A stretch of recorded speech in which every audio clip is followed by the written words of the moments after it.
fateful hour, but I want to start by bringing James Brand, who manages a Sugar Heaven outlet on Boylston Street.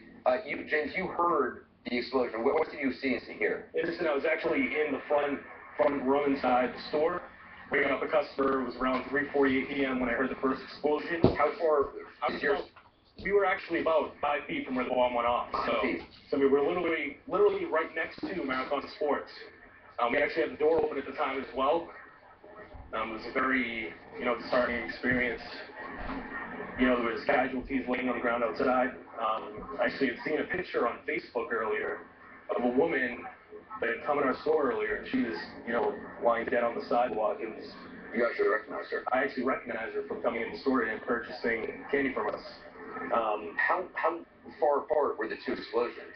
Two explosions, it was about 3 or 4 seconds. The first one, I thought it may have been a generator going off, or maybe a firework, something, with the festivities. Marathon's such a huge event that, I thought it could have just been something like that. And then once the second explosion went off, I told everyone, I said, we got to evacuate, there's a bomb going off. It was all pandemonium, and there was casualties running into the store. We actually had a pool of blood in the middle of our store. There was women actually grabbing spools of yarn in our store, wrapping people to cut off the circulation so they wouldn't bleed out. It was really just a spectacle of how people came together and actually acted.